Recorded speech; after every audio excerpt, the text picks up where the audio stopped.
Hello, everyone, and welcome to another episode of What Do You Mean You've Never Seen, a podcast that explores and analyzes prestigious and popular films that one of us has never seen before. I'm your host, Jonathan Colon, and I'm joined, as always, by my co-hosts, Jennifer Branch. What's up, everyone? And Max Abelman. Hello, everybody. Today, we are talking about E.T., the Extra-Terrestrial. Ooh. So extra. A film that... So terrestrial. So terrestrial. A film that Jennifer has watched for the very first time. Well, it's just so funny because, you didn't know that I hadn't seen this one. You're like, no, you've seen it. I'm like, nope, I haven't. Never seen it. All right, so let's get right into it. This film was released in 1982, directed by, of course, Steven Spielberg. Who? Big shot. Yeah, he's a right up-and-coming, unknown director. Sounds like a nice Jewish boy. Yeah, he's definitely also known as Steven Spielrock. Oh. From Flintstones. Oh, wait, from Monster House? He's the Monster House guy.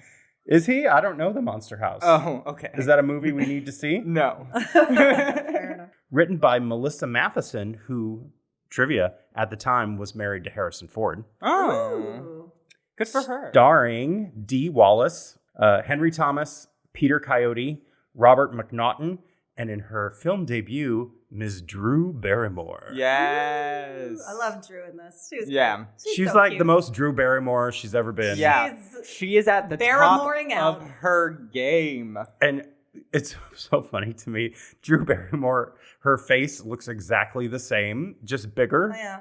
As an adult, she's not one of those people that changed at all. It's like, oh, it's just like a miniaturized version of Drew Barrymore. It's so funny to me because she's literally the only person I recognize from any, I've seen bits and pieces of the movie, so I recognize the other actors from this movie. But I don't know who any of those other people are besides being in this. And Drew Barrymore was definitely the biggest star in this movie, and she's like 4. Yeah. It's crazy. Right. Well, I mean, she wasn't a star at the time, but... She was. Definitely, but she was on the rise. I don't know any of the rest of the people in this. She's definitely the biggest thing to come out of it as far as acting. All right, and this was a huge hit at the box office. It was at one time the highest-grossing movie of all time. Oh, wow. It unseated Star Wars for that honor.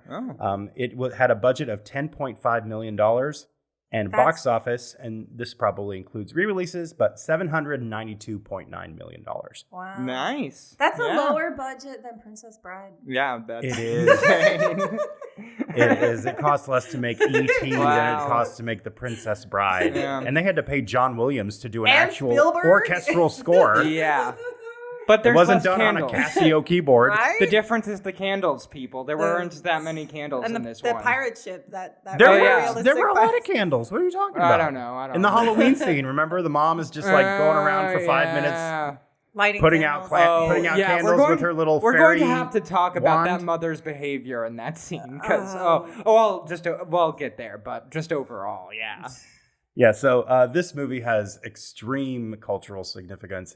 It is probably the most successful movie ever to never have a sequel, didn't spawn a franchise. Right. It's lightning in a bottle type situation. It exists only as itself. There's no other stuff. They show E.T. creatures in Star Wars: The Phantom Menace, but this is the only story that has been told about these characters, and particularly this extraterrestrial. So much merch, rides, everything. Mm-hmm. Everything. It's a Universal Studios joint, obviously, because that was back when Steven Spielberg was always working with Universal. So there's been E.T. rides at both Universal parks, all kinds of stuff. And there's been special re-releases. And I feel like it's a big lunchbox movie. There's probably lots of lunchboxes. Mm-hmm. Yeah, oh, for sure. Yeah, and it's very, very family friendly. And despite a couple of oddly adult phrases that are used in it. Yeah. Not as bad as Goonies, though. No, not at all as bad as Goonies. True. So the basic plot of this film is that little lonely boy meets a little alien who's alone. The race seems very interested in plants. They're like botanists or something. So they land on Earth. They're collecting plants. The government comes. The government. In my head, the plants were maybe his planet is without plants, and so they're going to other planets, gathering plants to refresh their planet. I made that up in my head, but it seemed like it made sense. And as I recall from watching the making of this because at one point I did buy the deluxe edition, like 20th anniversary DVD set, and then promptly sold it because I was like, I'm not going to watch this stuff over and over again. I sold it for some quick cash. But I remember in the making of features, they said that the creatures were designed to almost be like they're a living being, like merged with plant. You know, like the texture of their skin and their body. It's they're like a hybrid. Yeah, like a animal hybrid plants sort of thing. Okay, that tracks. Yeah, and like a fungus.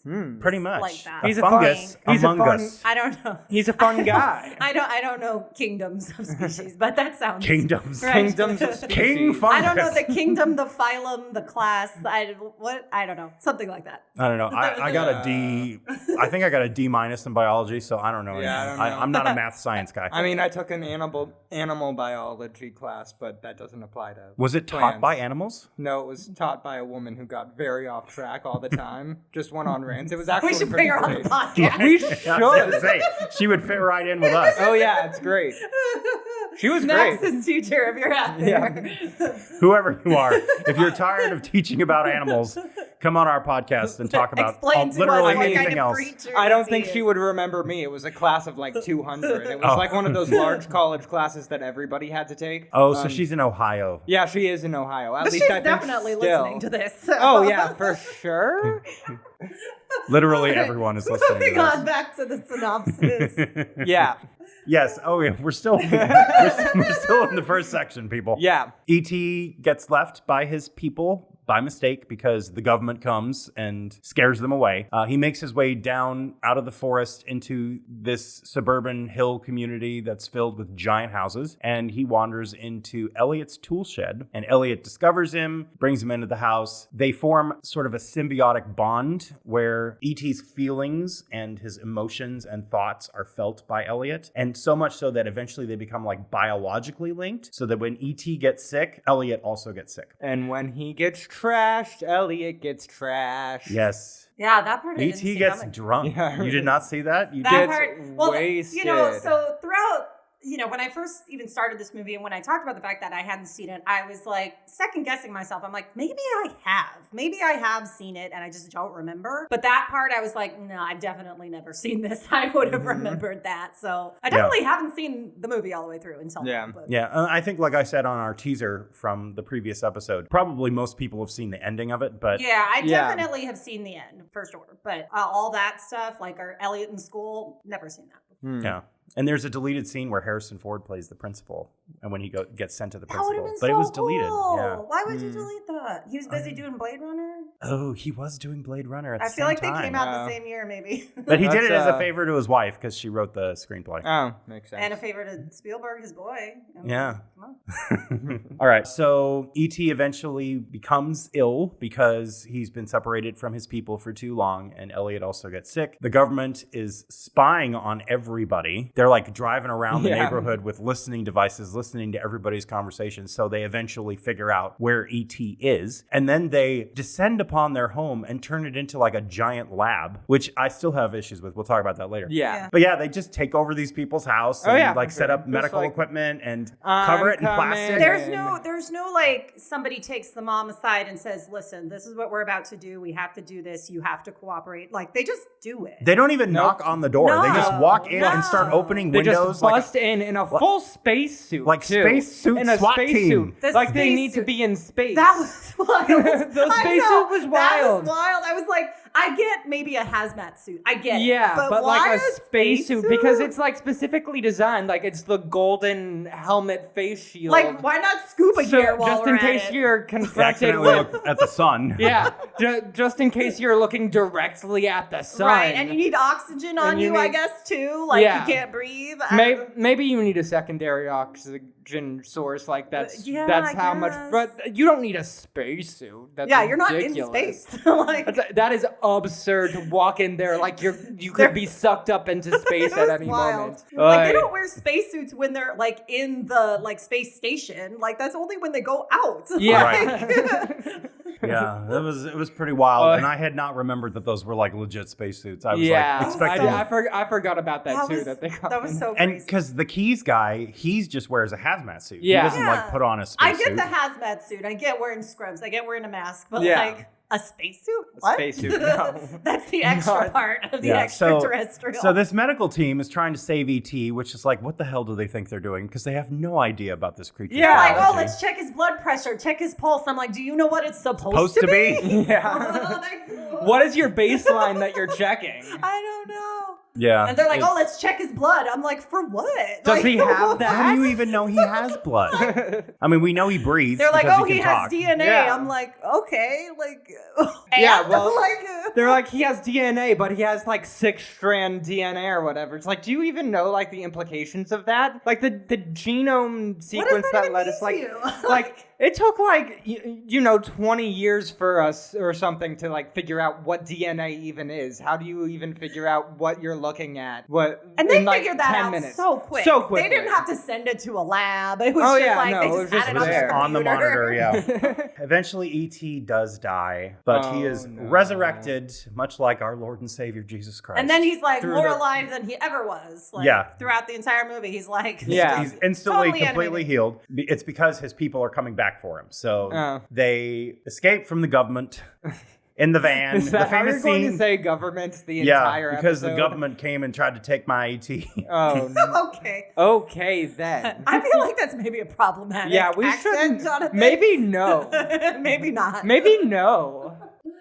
How dare both of you? Anyway, we're very daring. They escape from the house. The famous scene with the van where they're pulling the plastic walkway thing behind them with the guys rolling around. That was funny. I love that. And, so great. They eventually escape to. Oh, and I forgot to mention that E.T. had built a communication device out of a speak and spell and a table saw and some hangers and some bobby pins. I think, was there. Yeah, so he could phone home. As one famously, does. E.T. has to phone home. Brought to you by Sprint. And speak and spell. And speak and spell. Try so they make call it to me the. On my speak and spell. Anyway, sorry. Moving on. Yeah. They make it to where the communicator is, and that is, of course, where the spaceship lands. Yeah. Elliot and Gert and Can Michael. we talk about the fact that her name is Gert? Gert. What? Gert. What a beautiful name for a little child. So cute. Imagine her growing up and be like, hey, this is my friend Gert. Gert. This like, is hey, Elliot. Gert, what's up? This is Mike, and this is Gert. And Elliot with 2 T's. Elliot. So many T's in his name. Elliot. I love it. Anyway, so E.T. says goodbye to everyone and then flies away, and that's the end of the movie. And it's just a beautiful, sweet little story about a boy and his alien. Yeah. There's also some So cute. hijinks and There's shenanigans hijinks. during There's the Halloween. Some Reese's Pieces. There's lots of stuffed I thought you were. animals. There's some I thought you were saying frogs. there's some racists. There's some No. racists. There are no racists in this movie. I guess unless Yes. E.T. is a race, then you're racist against him, I guess. Oh, Yeah, yes. the government is actually multicultural, so that's nice. You know, Oh, yeah, there's some that's great. representation of other, Represent. not just all white people. Yeah. People of all colors can storm your house. That's true. It's not just for white people All anymore. right. Well, let's Great. get into it. All right. This is so- a more racially charged episode already than I ever would have expected. All right, Great, so- let's go. I think it's more racially charged than Gone with the Wind so far. Yep, a little bit. Who would have guessed? Who would have guessed? This is the real race This wars is the movie. one. This Oh, is the one jeez. where we lock it all down. All right. Okay, so let's talk about what we knew about this movie. All right, Jennifer, you're our host who's watching for the first time. So what did you know about the movie and the plot? And were there any big surprises for you? Did it turn out to be exactly what you thought it was? Or So, what are your thoughts yeah, on, like I on said- what you knew about it Okay, beforehand? so like I said, I had known enough about it to feel like I didn't really need to watch it at any point. Because, I mean, I got it. I'm like, kid, alien, phone home, Reese's Pieces. The government attacks him. He gets sick. He comes back to life. He says, be good. I got all that. I knew all that. Drew Barrymore screams a lot. I would say the parts that surprised me were the whole bit in the middle with Elliot being at school and E.T. getting drunk and Elliot getting drunk. And then the whole thing with like the frogs. Can you talk about the amount of frogs? Because Didn't it this seem was there a were like 60 classroom frogs. of like 20 kids. Yeah. Yeah, and this and is a then, public like, school too. They would never 85 bought all frogs. of those frogs. It was like a plague of frogs, like Moses was there. Yeah. Like so many frogs Yeah. for like a very small class. And I feel like also these kids are too young to be doing this dissection it's too young project. of a... They're like 10. Yeah, that's like for 8th graders. At that age, I was like dissecting, chicken wings that were purchased from the store. Yeah. Maybe dissect these that. These kids are too young for that. And I don't know. Chloroform, like that was dark.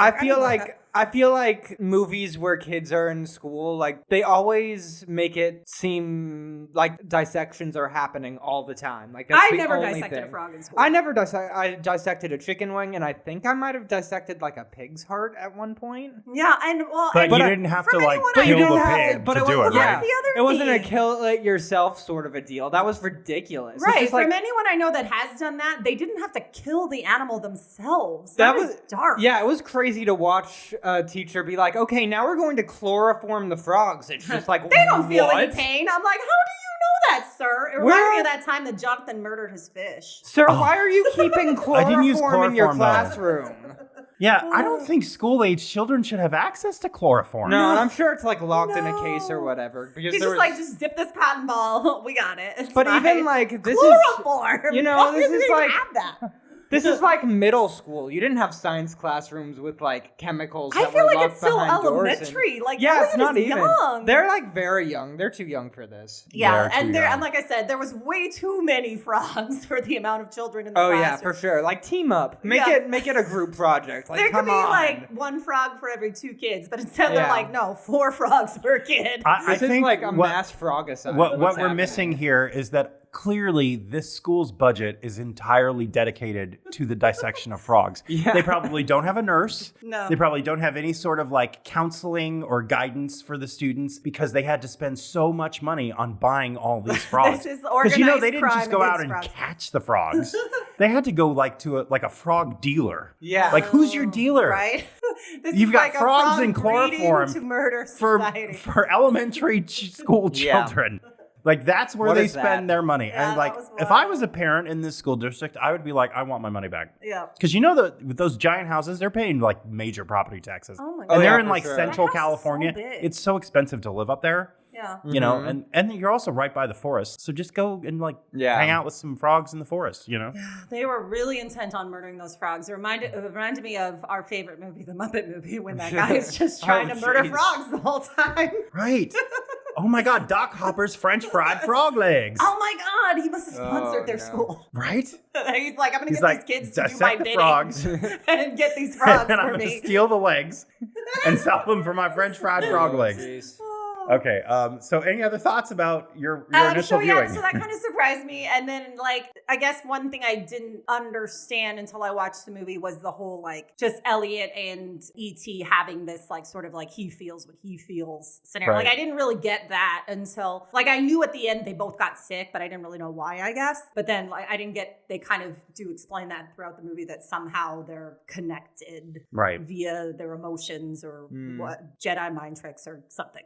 All right. And for those of us that have watched it before, Max, can you tell us what was your relationship to this movie prior to this viewing? Have you watched it several times? I think I've only watched it all the way through once, maybe twice. But my first viewing of this film, as I can recall, it was like a re-release in theaters. So I think it was like 15th anniversary or something like that. Mm-hmm. But I feel like I have more of a relationship with like the commercials for this movie. I don't know. This movie is just nostalgic. This movie reminds me of like VHS nostalgia. Mm-hmm. It's very like coming soon to own on DVD and video. It's very like, for some reason it reminds me of like those Paramount commercials, the Sunday, Monday, Happy Days. Like it feels like that. E.T. wouldn't have been in those. Well, it's almost like you forget that it's a movie. Like you just think of E.T. as like a lunchbox character. Yeah, like, it's very much it's like something that was always in your face as a child. It was, you know, those commercials were everywhere, even if it wasn't like out or available for you to watch. It was still like around. It was an iconic character. Yeah, and for those of you who know me, pretty much anyone who knows me knows that I have a deep personal relationship with Reese's Pieces. Yes. Oh, yeah. And this movie has always spoken to me or because... Reese's Pieces, as I like to call them, just for you. If you're out there and you say Reese's Pieces, Jonathan's going to come murder you. Now, I will concede that it is... This will become a true crime podcast. I will concede that it is Reese's Peanut Butter Cups, but it is Reese's Pieces. They are different. That makes even less sense. I know, and I will stand by it, even though I know it's wrong. I love it. This is why when you love someone, you have to put up with whatever it is they throw at you. Yeah. Reese's you take Pieces. the good, you take the bad. You take them both, and there you have my Reese's life. Pieces. Oh, great. How dare you? How dare you? I feel an affinity for E.T. because he likes Reese's Pieces. I like Reese's Pieces. I did not realize until the viewing of this film, however, that the Keys guy picks up the Reese's Pieces from the forest and puts them in his mouth and eats them. Yeah. I love Reese's Pieces. Why were they in the forest? I've always said if I had like a magical bag of Reese's Pieces where you could just like keep eating it forever and it would never run out, you would just see me eating Reese's Pieces 24 hours a day, 7 days a week. For sure. But I have never eaten Reese's Pieces off the ground. And you don't know how long those have been there. No. Okay. And they're in dirt, too. It's not like it's on the sidewalk. If you're the one that drops it and you immediately pick it back up, maybe that's a little better. But you not just in the found them forest. on the But not in the forest on the ground. That's true. If it's in like your home some on the animal ground, could have come by and peed on it. Like, you have no idea. Yeah. Like, Reese's Pieces probably back then would cost like 35 cents a bag. It's like, just go buy some if you was want he one. doing that to like see what it was? Like he's like, this looks like a Reese's Pieces. Only way to find out is by eating it. I don't know. I mean, how could you not know just by looking at it? Because it's the iconic orange, yellow, black, orange, and brown. Yeah, like you can tell. And even it's like you don't have to identify what kind of candy I guess it doesn't is. matter. Unless you can just know that it's space candy. He thought E.T. had brought the candy with him. I don't know. What if it's like alien poop? Maybe their poop looks like Reese's Pieces. What if that's like we just blew the lid off this, guys. Oh my God. Wow. I don't think so, because then why would E.T. eat it? Maybe he likes poop. They're plant-based. They recycle. Yeah, it comes out and they put it right back in. Yeah. Can we move on to something else? Wow, there's going to be some interesting editing of this episode. It'll be great. I can't wait to hear what it's going to sound like. All right. It's going to be just a one-sentence sort of a deal. Just like, hi, everyone. Okay, bye, everyone. We're not even going to say the words E.T. Yeah. No, it'll say E.T. in the title, but it's just going to be introductions and, bye. And then he goes to space. Bye.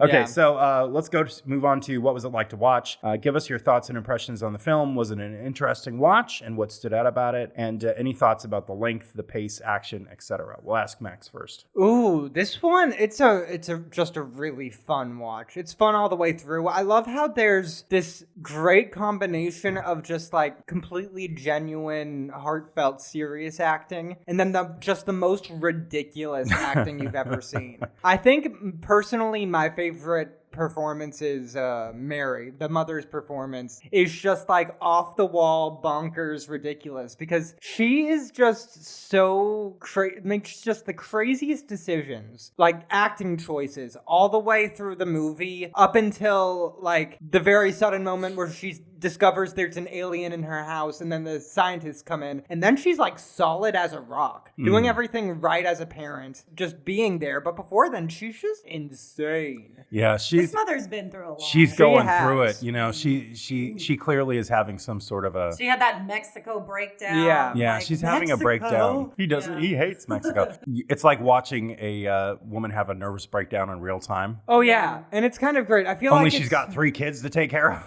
I feel like it's sort of a universal movie mom experience that they have to be like the opposite of their children the entire time, where if their children are being too calm, they have to like go nuts, just absolutely crazy. And then suddenly when things are going crazy, they have to be like solid as a rock. Like you have to play those opposites. And I think like some of it is like we're supposed to see how the parents are behaving from the child's perspective, except these are adults writing the movie and they don't know how children think or see things. So then you get this weird weird nonsense. That no one behaves in any way, like shape or form as we know them to behave. And okay, did you all notice, and this is another thing I picked up from, I don't think I would have even noticed if I hadn't watched the special features, that they show no faces of adults except for the mom until the government comes and takes over the house. Yeah, you don't see the teacher. Well, there's not that many adults in the movie. Right. Either. But the mom's face Maybe that's why they cut out Harrison Ford. He was like, you don't show my face. I ain't being in this movie. Yeah, they just like showed him from the back like they do with the teacher. So it's the whole movie is supposed to be told like, and it's even shot like from a child's viewpoint up until the point where the government takes over the house. Right. And then it becomes like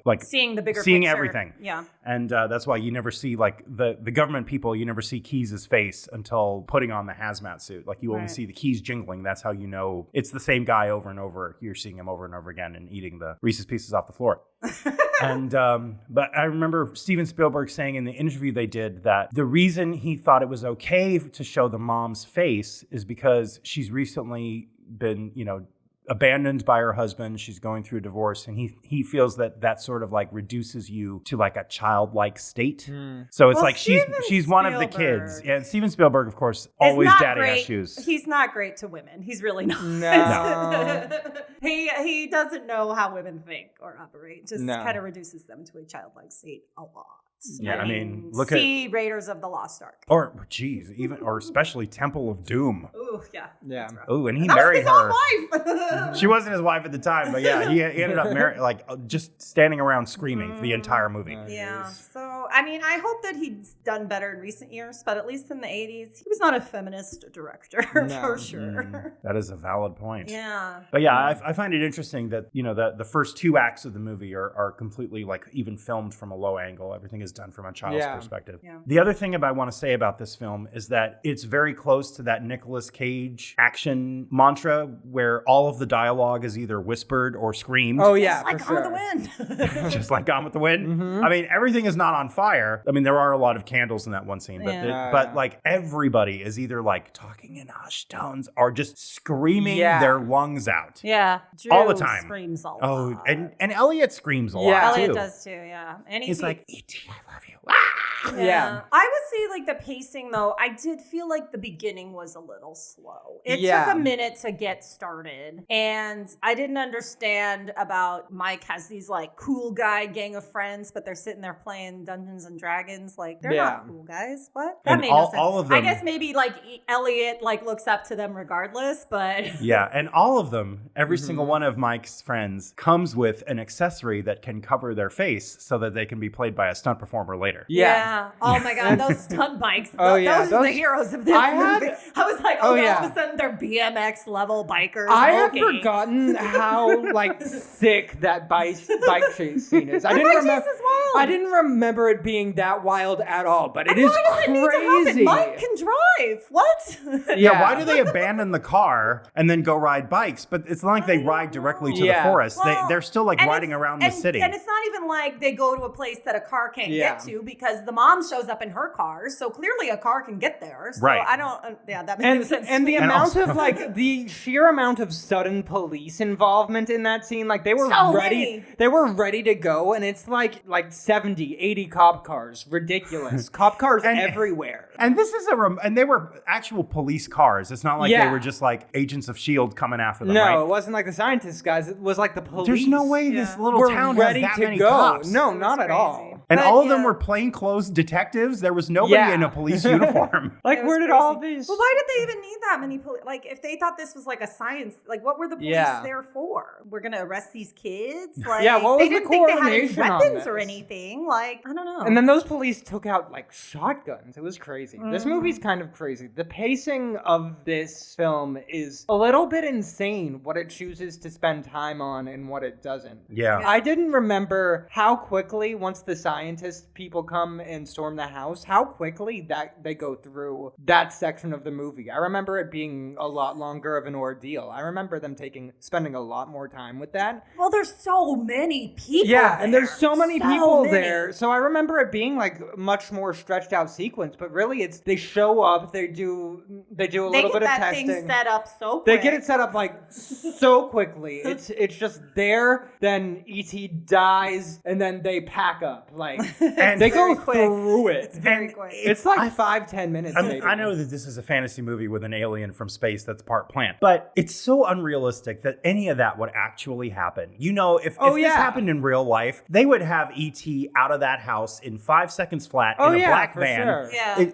It's all these giant white vehicles, the whole street's closed. And what about those neighbors, man? If I was like living next door to an E.T. family, I would be so pissed. Right? Because first of all, they've already got the longest driveway in the history of the universe. And they're on that really high hill. It's so high. It made me scared every time Elliot walked outside. I was like, he's going to fall down. I just roll down that hill. Yeah. So they already don't have the nice driveway. But then, like, your entire house is blocked off by the government, and they wouldn't transform their house into that. They would just take him away to a secret government facility, and no one would ever see them again. Right. They're not going to draw more attention to this. Yeah, and they had like an in-home. There would be like, if this actually happened, there would be like news coppers flying overhead. Like, what the hell is happening at this house? And it is insane that they had like an in-home quarantine system ready to go, including like an iron lung or something. Yeah. What an was iron that lung, like a bubble or whatever to put around the door, including like a decontamination entryway where, you know, you go in, they spray you with stuff and you go out. Like, that's insane. That's insane to just like be carrying around with you. Yeah, that it's so bizarre that like that's just their house. And it was the same thing when they showed up in the beginning. Like, they were ready to go. They were just like, alien, we're here already. It's like, let's not take Elliot to a hospital. Like, clearly this child is in distress. Let's just like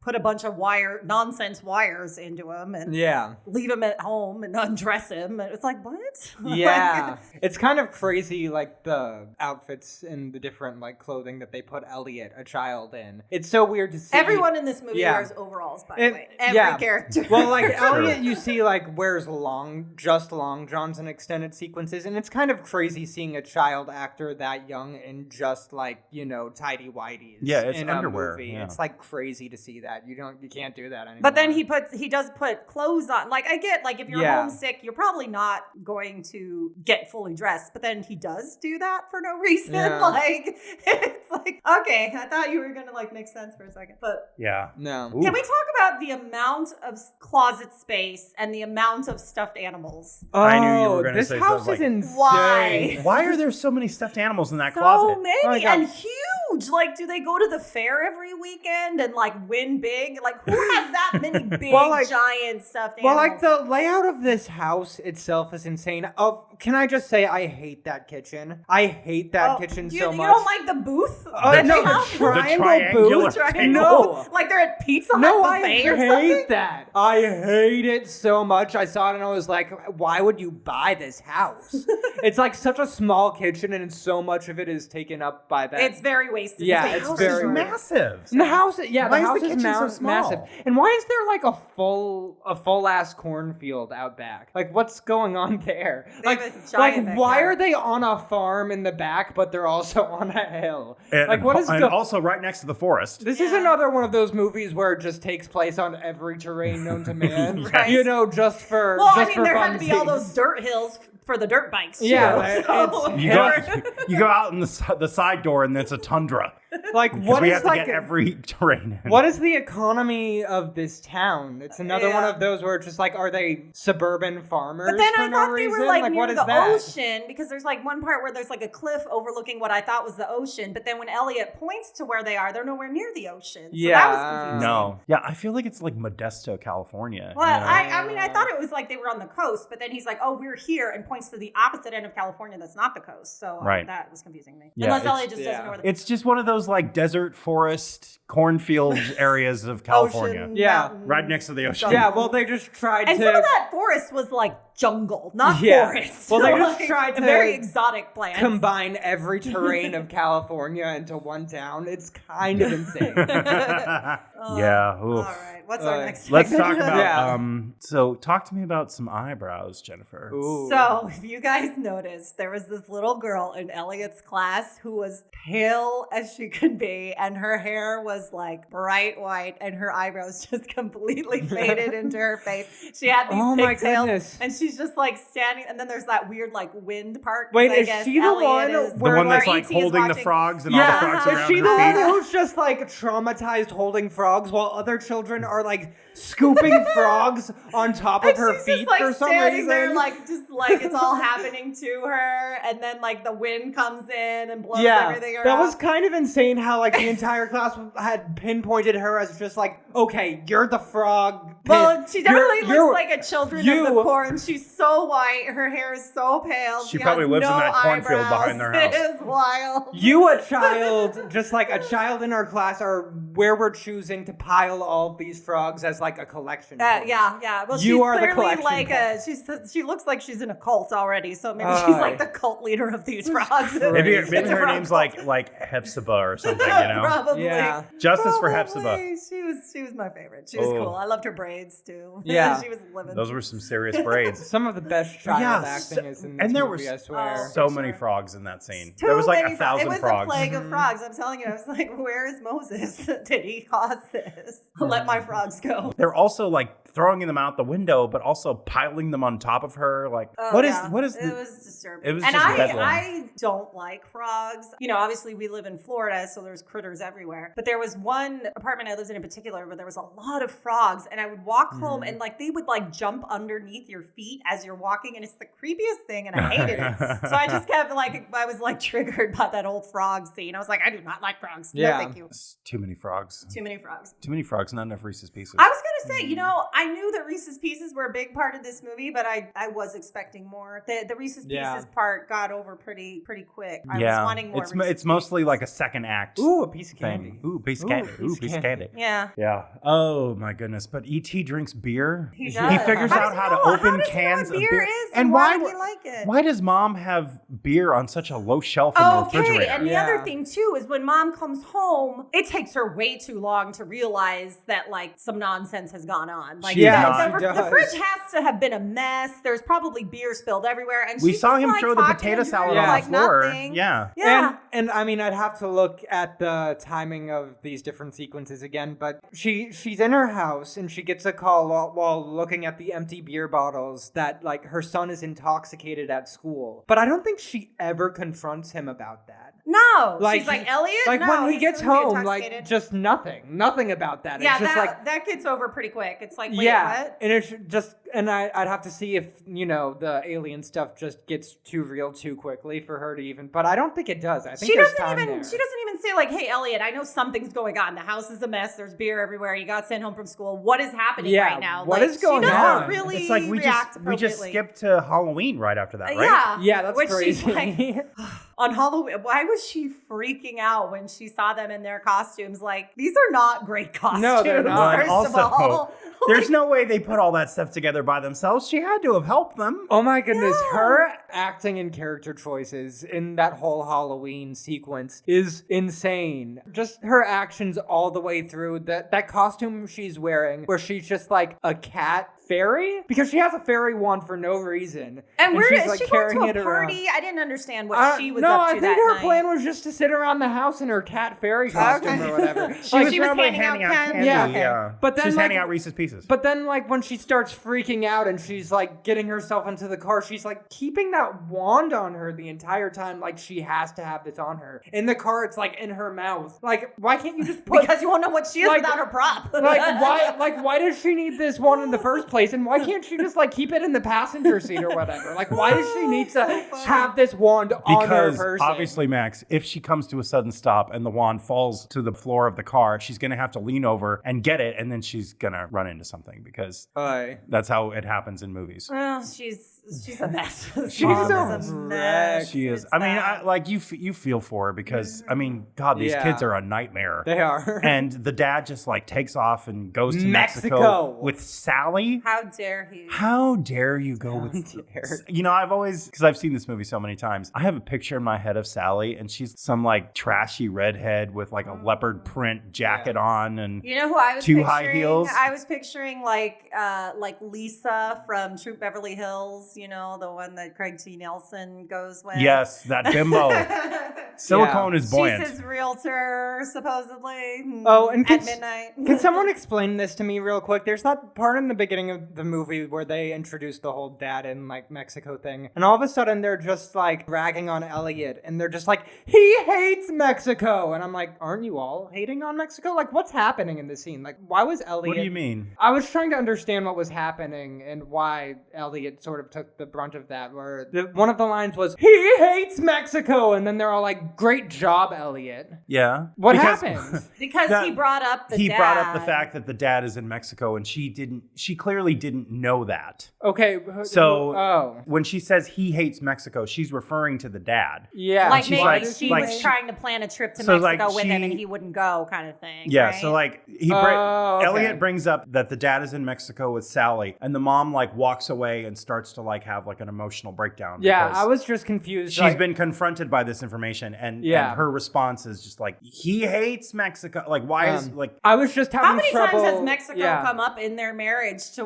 the point where like that's just a known fact about this man is that he hates Mexico. I was just like his biggest personality again, but like trait. you said, maybe she wanted to go to Mexico and he didn't want to go with her. That's what I thought too, because you know, like whenever you're with that happens when these people are in these long relationships, or like I think of like women who are in relationships with men who supposedly don't want to get married, and they're with them for 15 years, and then they meet someone and are married within 6 months. It's like that kind of thing. It's the same thing what happened in When Harry Met Sally with Sally's ex-boyfriend. Right. She gets upset because he said he never wanted to get married, but he obviously just didn't want to marry me. Right. He wanted to go to Mexico. He just didn't want to do it or he's willing to make the sacrifice even though he doesn't like Mexico to go with this woman. So. With Sally. How dare you? Sally. Get out of here, Sally. I was just having trouble like putting all of the information that all of that exposition they were providing together. They kind of throw a lot at you. Together in like a cohesive way to where it all like made sense what the deal was in my mind. Like, I had trouble putting it together. There's actually kind of a sweet element to that scene, I think, because the older brother, Michael, is clearly trying to protect his mother from this kind of information, and he's pissed at Elliot because Elliot just blurts it out. Right. And he's like, no, like you can see him, he's kind of like giving eyes to him, like shut up, don't talk about it, like, you know. Well, and Elliot's doing that classic thing that like kids with one bad parent does, and they're like, well, dad would believe me, dad would be on my side, and it's like, would he though? No, he wouldn't. You're just like being a brat. Yeah, but he's in Mexico with Sally, and he doesn't come back when their house gets covered in plastic. I was like, this guy is a real jackass. Yeah, right. I mean, I don't know that they had any way of getting a hold of him. It was the 80s, but still. But people could get a hold of people in the 80s, though. Yeah. Well, E.T. got a hold of a whole other planet with a speaking spell, so... Yeah, if E.T. can call another planet with a speaking spell, you can call your kids. Yes. Yeah. Oh, and I love the part where E.T. calls her mom, too. Oh, I know. He's like, Mom. Like, he's so like, I'm in pain, Mom. Yeah, but I do like the mom, even though she's great. Crazy. I love her performance is my favorite performance. It's bonkers. It's and if you really want to see Dee Wallace scream for a couple hours, watch Cujo, because she's the mom in Cujo. I should watch Cujo. That's one of the few ones that I haven't seen. Really? Yeah, I haven't seen Cujo. We gotta should put we that watch one it on for the the list. podcast? We should. Yeah, we should. You're Mr. Horror, so I thought you had seen it. I'm the horror movie watcher, and I've seen a lot of Stephen King, but I haven't seen Cujo. Yeah. Ooh. Saint Bernard that goes berserk. Ooh. It's not like Beethoven. I hate it when that happens. Can we just watch Beethoven instead? Can we edit Beethoven and Cujo together? I would watch that.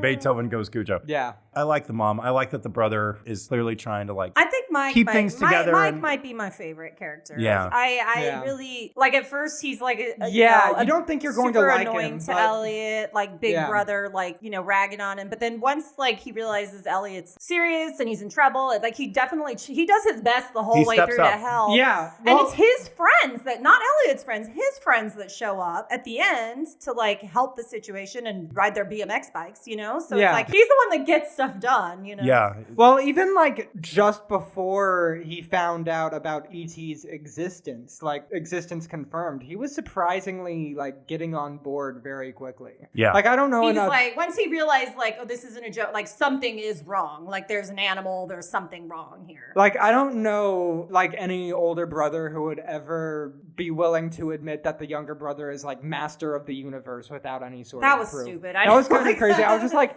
wow, is this like a thing absolute you do? Power, I think. Yeah. I was like, is that a quote from something? What a power Why are play. they saying that? Yeah. That was weird. It's a weird power dynamic in this family. It was very odd. Yeah. And then there's Gert. Oh, good old Gert. She's like, it's the man from the moon. Yeah, she keeps saying that. Well, and then when Gert's like, is it a boy or a girl? And Elliot's like, obviously it's a boy. How do you know that, Elliot? How do we even know that they have genders? How do you know that? Or that there's only two. Has genders. He's like, how dare you call him a girl? How dare you? Yeah. Like, but I do love when she dresses I E.T. know, up in I the like wig. how she has a wig Yeah. to play with too, and like all this outfit. Like most That outfit 4-year-olds, is she has so a wig. funny. Yeah. Or That 6? is How so old is she supposed to be? Oh, and then the other thing. I think it you know, I think like 6, maybe. the biggest somewhere in there. The biggest problem I have with Mom in this movie is that she leaves Gertie at the house by herself to go what is get going Elliot on from there? school. It's Elliot, like, she's just too take her young. with you. I mean, you just brought her back from the store. Just throw her in the car and go. Like, I would just have to assume that Gert is like kindergarten because, sometimes kindergartners, they get out of school earlier. Right. And so she Yeah, brings Gert maybe. home earlier. And obviously Gert's still learning how to read. So Guess. she's got to be, I think she's 5 or be like 6. 5. Yeah. but yeah, she just leaves a She 5 or just 6 leaves year her old. there. Yeah. And dressing up an alien. It's like she didn't know that he was doing that. And she also didn't recognize that E.T. is like a good foot shorter than Gert is. Oh, when I she know. was dressed She up doesn't as the even know ghost. how tall. Yeah, which E.T. could have like stretched his neck out a little bit to be Gert's height. You know he can do that. Like he doesn't really. he do has it until the unlimited end. power. Actually, he can do all kinds of stuff that makes no sense. He can make things but- fly. But why do they pedal still when they're flying? I wrote that down too. Yeah, what's up with Do that? they need to pedal? Like, If it was me, I'd be like, I'm just flying, man. I'm not do gonna. they need to keep pedaling? But they're furiously pedaling. Yeah, not just like, okay, my feet are just kind of moving. Like they're pedaling for their lives. I love the choices made in this movie. I really do. Especially like the child acting is some of the best, and I love how it ranges from really good to really terrible in very genuine ways, especially in the scene where they're all flying on the bikes and you're seeing all of their reactions to wow, flying bicycle being like really genuine and sincere awe, just how amazing it is to be on a flying bicycle. And then just the goofiest like like crazy stuff, like crazy faced reactions. It's so interesting to see them just all smushed together in a single place like that. Yeah, well, and you got to have that patented Steven Spielberg awe face. Oh yeah. It's the same thing as when like Laura Dern and Sam Neill see the dinosaurs for the first time in Jurassic Park, and they're like, whoa. Mm-hmm. Everybody in every Steven Spielberg movie makes that face at least once. Look, this is amazing. Yeah, like or like when E.T.'s like, I guess it's Play-Doh. I don't know what he's using to like make the planets. Planets, it looks like Play-Doh. Like what's happening? Well, and then I don't understand what the point of that was either, because I'm like, does this show us what planet he lives on? How does this help us understand any? And he's just pointing out the window, like I live out there. And Elliot and Mike are like, well, where? I'm like, what? Does it matter? Like, are you guys going to be able to get him back? Yeah. Like, I don't understand what they're even asking him. They're gonna pedal those bikes all the way into space and take him back one home. thing I really need to talk about though in this movie is the lighting. Not one scene is well lit. They never put a light on in their house except for like one harsh lamp that's pointed at nothing. Like the Everything is lighting in is darkness, so weird. yeah. And it's I don't know if they're trying to set a mood, but I feel like it doesn't really work. I don't know. Well, Maybe it's just like a dated kind of thing, because Blade Runner reminded me of that too. Like the lights are off and it makes no sense, and it's not. They were doing that purposefully to make the E.T. puppet look more realistic. They did some crazy lighting stuff to make Okay, that makes sense. But I found it and it would have been weird if like the house had been like brightly lit before E.T. shows up and then suddenly it becomes dark. I don't usually take notes during these things because I find that it distracts me more than anything else. But the one thing I would have written down if I was taking notes is who is smoking in that scene when they're playing Dungeons and Dragons. I did write that down. I was looking everywhere, like where is the lit cigarette that's creating this smoke? Mom freaks out because they ordered a pizza, which they were going to pay for with their own money. One pizza for like 7 kids. That's reasonable. That's what she gets mad about. But no comment on like the fact that there's a cigarette in the middle of the table. But where was it? I couldn't even find it. I tried to look. And There hadn't been but it looked like it was in an ashtray with like smoke in the middle of the table. And listeners at home, we have a 65-inch widescreen TV. It's not like we're looking at this on a small screen where stuff could get missed. I was actively searching for where that cigarette was, and I could not find it. But I was like, who is smoking? Who's smoking? These are children. But it's like, let's not be mad about that. They ordered a pizza that they were going to pay for. And they don't ever show Mom smoking the whole movie. No, so it's not even like you can say it was her. Well, and I don't think she was home yet. I think she comes home a few minutes later. Like, because I saw the smoke at the beginning unclear, of that. It's unclear if she's like just not in the room or if she's coming home when she walks in the room. Deleted scene where E.T. is there smoking the entire time. I mean, he likes to drink. What if he's like smoking a big old cigar? I also love how E.T. just has grandma vibes the entire way through. Just like E.T. is just grandma vibes, just like she does. He reminds you of a grandma, like the way he walks. Yeah, so it's like how grandma walks. Just always wearing some sort of, just has a blanket or some sort of a sweater around, and is looking constantly just tired and done the entire time. Well, and he's not very aerodynamic. He moves very slow. Yeah, it's just a very specific body shape. Like this body shape makes no sense because he cannot so specific. Move. Like, yeah. How is he going to run away? I don't know. And is E.T. I don't know if this is really answered in the movie, but it was a question I had. Is E.T. supposed to be like a child? And like the parents left him? Is he an adult? Like, I feel like he's supposed to be a juvenile. Yeah. Like 15 years old. Equivalent or something. I mean, he could still be like 1,000 years old, but like as part of their culture, I think he's supposed to be like young and because he's supposed to be like on par with Elliot. I think so, yeah. And because he takes risks and he one of the reasons he gets left behind is because he wanders too far away from the ship. And I feel like that's more confirmed by the Christmas special commercial that was filmed later where they're all grown up. Yeah, did you watch that, Jennifer? We watched it after we watched the movie. Where was that? It's on YouTube. Oh, okay. It's a Christmas reunion where it's like grown up Henry Thomas and E.T. comes back. I feel like I remember when that commercial was on. Yeah, it was a Christmas thing. So what else was Henry Thomas in? Is he in anything else? Because I mean his acting in this movie is off the wall. It's so good. Oh. But it's like you would think he would have been a huge star, but I don't remember him in anything else. Yeah, I'll look him up, but I think he's just been mostly in horror movies. Oh, okay. That would make sense why I've never seen him. Yeah, he was in Legends of the Fall with one Bradley Pitt. Okay.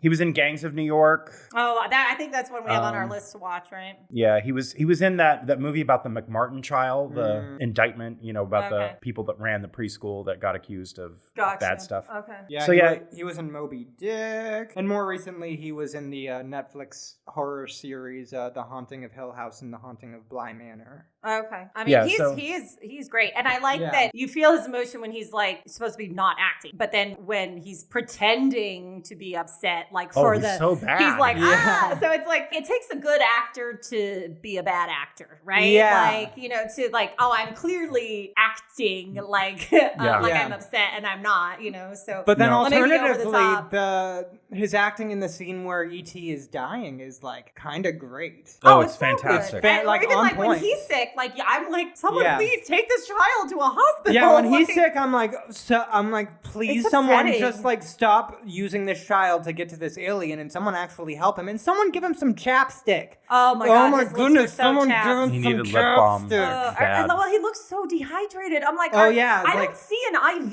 in him. No, like, just monitors. Like ridiculous. give this kid an IV. Oh god, it's so upsetting. I really love his performance when obviously when E.T. is dying and he's like looking at him through the glass and he's crying. Can cry.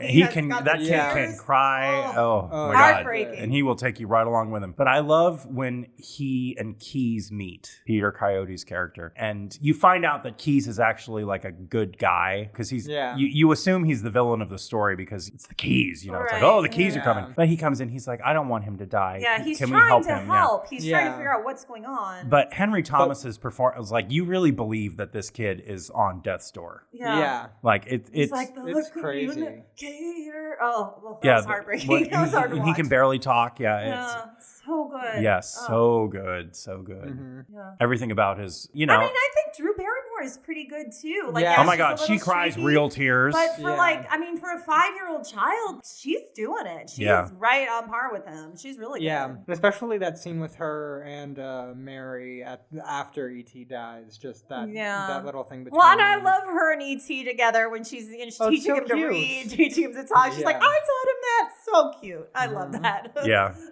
Yeah, and I love the scene where we're just talking about everything we like about it. But I love the scene where Mary is reading Peter Pan to her. Yeah. And they're clapping for Tinkerbell, and E.T.'s listening to it. And it's so sweet. It's such a sweet movie. All right, but yet he calls his brother penis breath. Oh, yeah, that was gross. Yeah. And I love one of my favorite pieces of film acting of all time is Dee Wallace's reaction. She's to him saying laughing that. but mad too. And that's totally what I would do in that situation. Absolutely. She's like, "Ow!" That's a hard emotion to act. I feel like you're mad, but you're also laughing. Like I feel like that happens in real life, but it's hard to act like that. It is true. There's like 15 things going on, and she only says one word. Right. Yeah, true. Yeah, it's crazy. Okay. I also liked the Yoda on Halloween. He was fun. And he was like, "Oh, they showed him a lot." And E.T.'s like, "That's my friend. I know him." And then you find out he does know him later. in Star Wars Episode 1, The Phantom Menace. All right. Well, what we liked was a long segment. But let's move on to Does It Live Up to the Hype? I want to hear from our new viewer first. Does it live up to the hype? Does it deserve its status in our culture and all that? Do you recommend this movie to our listeners or anybody else? Enemies. And your enemies. Okay, of course. Yes, thank you so much for asking. I would say yes, this movie. And I didn't think that it wouldn't. Like, I knew enough about the movie. Like I said, I'd seen the end. I know that the kid's a really good actor. You know, I wasn't expecting to not like it. That's not why I hadn't got around to watch it, because I wasn't like, ugh, this looks dumb. Like, that's not the reason. It's just kind of one I missed, or maybe was even a little too young for when it like was really, really big, you know? So, and maybe even like as a child, maybe I kind of thought of it as more of like a boy movie. So maybe that's why I didn't watch it. I don't know. I thought a lot about like why I hadn't sat down and watched it. And it's just a lot of that kind of stuff, you know? It wasn't because, oh, I don't think this movie is for me, or I don't think it's a good movie. Like, I knew it was going to be good. So yeah, I mean, it lives up to the hype. I liked it as much as I expected to like it. Yeah, this movie is a great watch. It's fun all the way through. The acting's great to watch. The visuals are great. Yeah, it absolutely lives up to the hype. Yeah, I would agree. It's very special. Like, in today's entertainment world, everything has to be IP. Everything has to have sequels and tie-ins and TV shows. And well, to be fair, EC spawned a lot of merch and things like that. Yeah, it spawned a lot of merch. Not more movies. The fact that it's a singular presentation of this world, it makes it very special. But I think it also sort of, over the course of the last 20 years or so, that has caused it to maybe like fall out of the conversation about films. Like, not in the zeitgeist. Like, you don't hear about it much anymore. Yeah. Whereas, like, when I was young, like, E.T. was it. It was huge. Same. Like, same until when I was young. I think until the re-release of Star Wars in 97, when they did the special edition, it was like the highest grossing film of all time for like 15 years. Yeah. Wow. It's kind of a bummer that like young people today maybe aren't as aware of it. I don't think my kids were that into it. They watched it. Maybe they were tired because I kind of watched it late. You know, they watched maybe the first half and then kind of went and did their own thing. So I don't know if that was a pacing issue or if that was just the fact that it was kind of late at night or whatever. But I don't know. I don't know if kids today really like it as much. Maybe the special effects aren't that great, you know, but yeah. And I think maybe, you know, again, and the lighting is hard. That kind of did make it hard to watch. I was like, they need to turn on a light in and this the house. Cigarette smoke. Yeah. But I think maybe part of the problem as to why it's fallen out of the zeitgeist is it's one of those movies where all of the action and all of the exciting stuff is in the last act. Yeah, that's the There's thing. no action sequences in the beginning. Like, it's a very quiet, it takes a long time for him to even meet E.T. gentle story. And then the ending is very exciting. Yeah. Like the last 20 minutes. And of course, the music. We haven't talked about the music. Oh, yeah. The music for this movie is so gorgeous. And I could listen to it anytime, any place. Like, I think it's one of John Williams' most beautiful scores. I think I said it like off mic before we started, but I wrote down in my notes, John Williams is John Williamsing out from the get-go. Like, from the beginning. From the beginning. And it's even for John Williams, he's going very hard on that score. Yes. Yeah. Like, and it's insane it's like on quiet that score. sometimes and creepy sometimes. And the there's way suspense it changes stuff, is and then the ending is just glorious John Williams. Right. Yeah. The music is great. But yeah, I think the beginning, it's always frustrating to me in movies where like somebody is telling the truth and people don't believe them. I hate that trope, you know? Yeah, and poor Elliot, I'm like, Mike, just like believe him that at least something is wrong. And he does eventually, but it takes him a little too long. And the friend's like, and it's like, he's telling that, like, why would you think he would lie about that? Like, obviously something happened to scare him. Like, that always kind of annoys me when it's like, this kid is telling the truth and like nobody believes him. That hurts. But I think the beginning could have a little more action. It's a little slow to begin with. The end, like the last 45 minutes of it is, of course, like perfect. But the first maybe 20 or a little slow. Yeah. All right. Now let's move on to our next segment, our favorite part. What do you mean you've never seen awards? Woo! Wow. So exciting. A hush falls over the nobody. Everything is whispered or screamed. Ah! Jennifer, you're our first time viewer, so you get the big question. Is this movie better than the Muppet movie? It's hard to say because I feel like it had a lot of similarities to the Muppet movie. Yeah, this is the only one that we've done so far that's like comparable. This is probably the most like the Muppet movie of any of the movies we've seen. But still lack of good, well, there is good music, but there's not good songs. Yeah. So I'll still give the Muppet movie the edge on this one. Okay. I would like us to, in certain instances, I think it's fun to do the whole, if you could recast this movie with all Muppets but one person. Miss Piggy should be Gert, 100%. Right. Or the mom. No, I feel like Mom should be the only human character and everyone else should be Muppets. Okay. I mean, E.T.'s already a puppet. I feel like mine can be Gonzo. I feel like E.T. should be the only human character and the rest of them should be Muppets. There you go. But who would you cast as E.T.? Timothy Chalamet. Oh my God, he does have a long neck. Yeah, he can do that. And his head is a little shaped like E.T.'s head, if you really look at it. Done and done. Let's make this movie.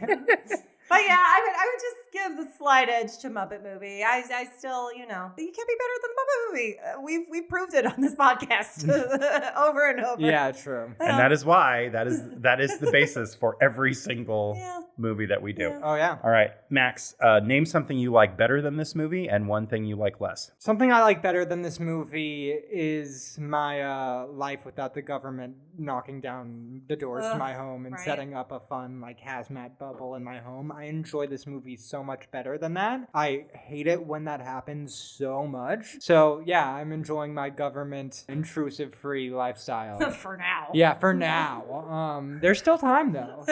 If anyone from the government listens to the podcast and you want to come on and talk about defend yourself and come on and talk about home invasion, hit us up. Let's talk about the Bill of Rights and how they were horrifically violated in this film. I just wanted to, even just like one sentence of like Mr. Keys or whatever asking Mom, being like, "Hey, so we got to do this." It's like she wasn't even aware of it, and it had already happened. Yeah, no, like, they were just give us one scene where it's like at least somebody's agreeing to them doing this. But no, they just they weren't even made aware. It was just like, and they're just coming in from every possible entrance. Well, your house is now space apparently because you need a spacesuit to walk into it.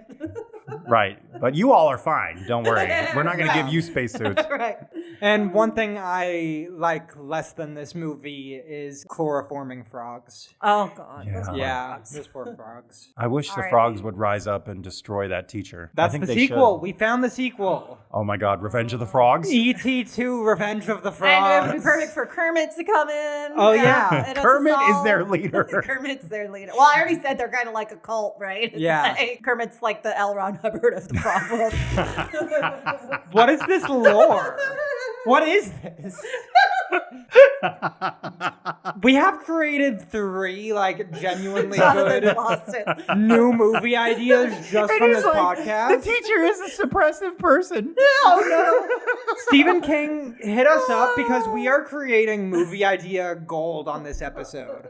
Let's start Did you say Stephen King or Steven Spielberg? Steven Spielberg is what I meant. There's too many Stevens. I was thinking about the first one that we did, which was the Yeah, I'd love to hear from Stephen King. Both of y'all, come hit us up. We wanna get that Cujo Beethoven crossover moving. Oh God. Cujo and the frogs and Kermit. Yeah. We'll call it Cujoven the musical. Oh, that movie sounds great. That would be better than the Muppet movie. Oh, yeah. So who won the movie and who lost the movie? Jennifer. For me, I think Mike won the movie. I feel like he stepped up. He was a good big brother. He knew what was going on. He figured out the whole like connection that Elliot had with E.T. He was like really trying to help. Like I said, he got his friends involved. You know, I feel like he really acted very heroically. You know, I feel like he gets all the credit for me. Who lost the movie? The teacher that was trying to murder a bunch of frogs. Like, no, get out of here, sir. No, thank you. Oh, yeah. Goodbye.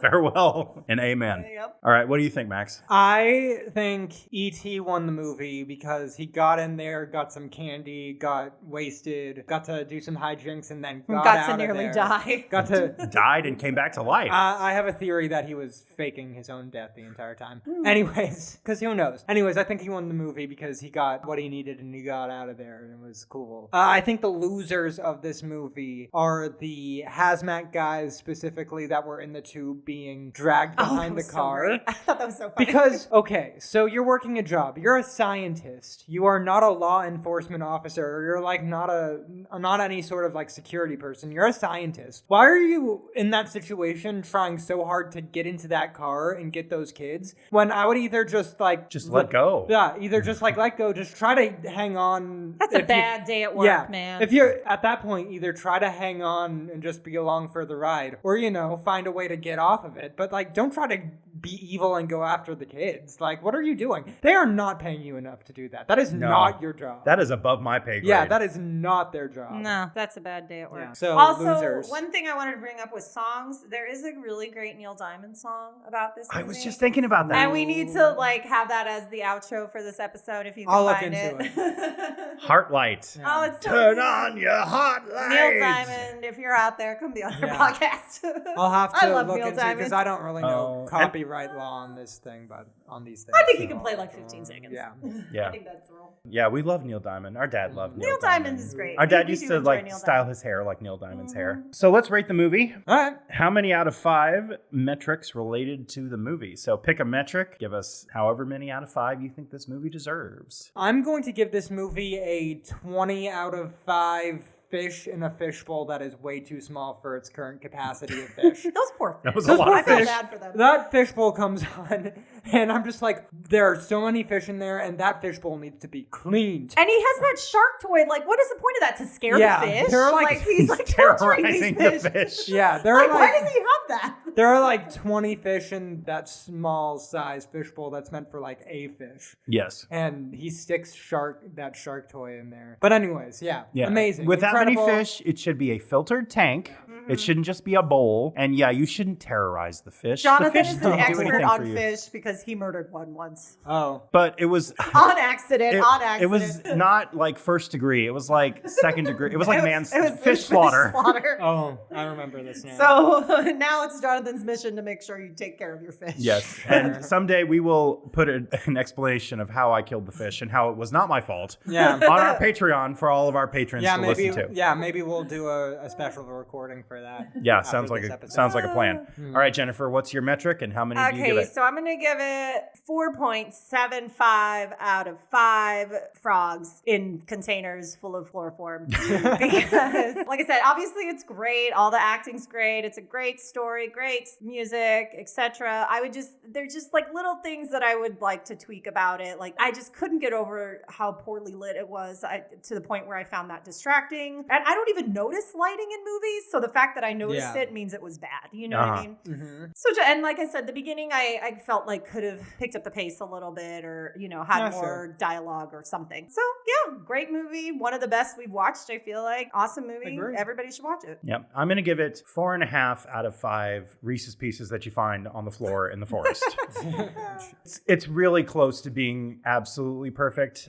There are still a couple of things I don't care for about it. One of the top 5 best final acts of any movie ever made. For sure. Oh yeah, Absolutely. Like, and it is an emotional roller coaster at the end, and you know, you're crying and then you're jubilant and then you're crying again. And, they just take you on a journey. And the acting is just fantastic to the point where it's weird to me that all of these actors didn't become like huge stars. That's what I'm saying. It's like the only A-list one is Drew Barrymore, right? And even she went through a real down period before she became an A-lister. Right. It took her a while to get that back. Yeah. The acting is just phenomenal. And, this is like Spielberg stole the show. That's a different kind of movie, Jonathan. Yes. This is Spielberg at his peak. I think this is hands down my favorite movie that he's ever directed. He's done some really awesome stuff with more serious fare, like Saving Private Ryan and Schindler's List and stuff. Sure. But this is the best of the 80s Spielberg, and I even like it better than Jaws. So much better than Goonies. So much better. Oh, yeah. Better than Goonies. Oh, my goodness. I just think it's fantastic. I love it. It's not something that I want to watch all the time because it can be a bit of a downer at certain points. And, if you're not in a good Halloween movie, if you're like me and you don't like scary movies, but you want to watch a Halloween kind of fun movie,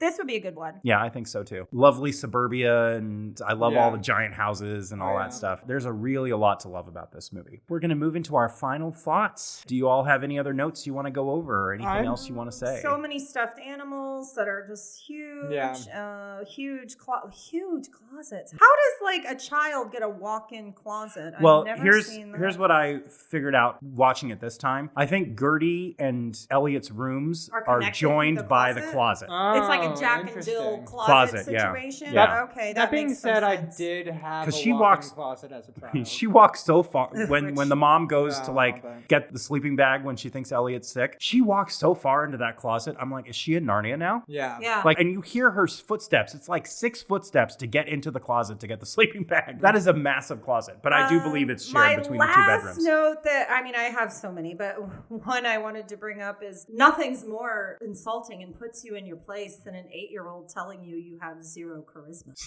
What a weird insult. That was bizarre to me. That was they want to be name calling, but they're trying to make it fancier. Yeah, you need to work on zero charisma. Yeah, you need to work on your presence too.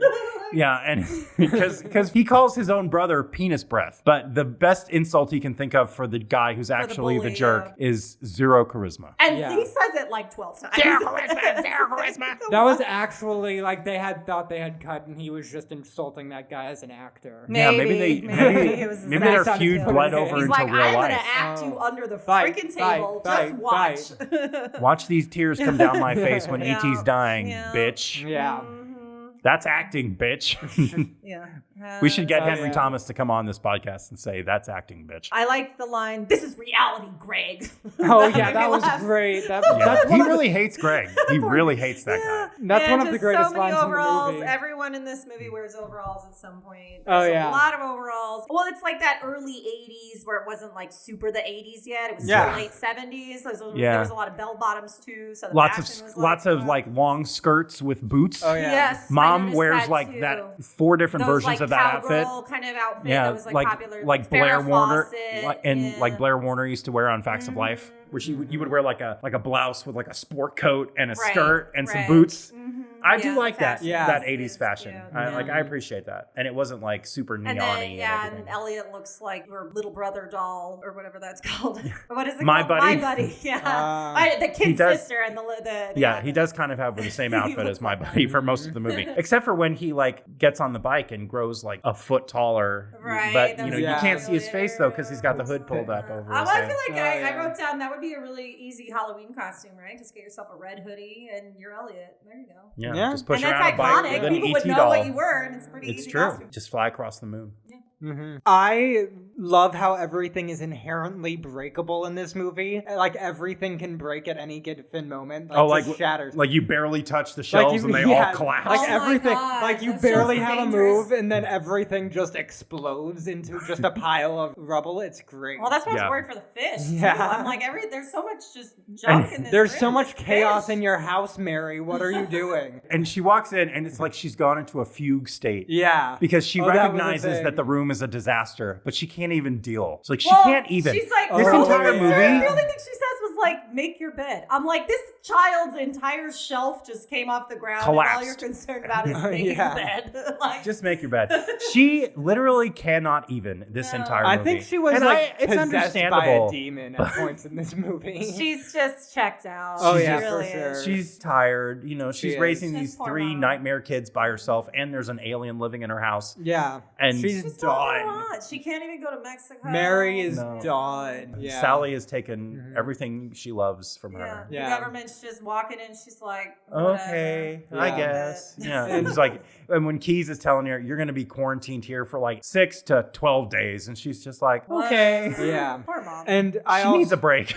I also enjoyed that this movie is one of those where it is whatever time of day that it needs to be at any given moment. Yep. Like that entire bike chase sequence is all in the middle of the day, and then the second they get to the spaceship, it is dead of night. Yep. Yeah, that was interesting. Yeah, it's like E.T. dies at like 3 o'clock in the afternoon. Yeah. And by the time they get to the forest, the giant sun is setting behind them as they're flying. Yeah. And then it's like pitch black. Right. The passage of time Because is whatever is convenient. aliens can't land in the daytime. Like, Oh, yeah. The spaceship has to come at night. That's Well, how it yeah, works. before The digital spaceship technology, comes that at was the rule. night. Yeah. Yeah. Okay, now it's time for us to talk about our next episode.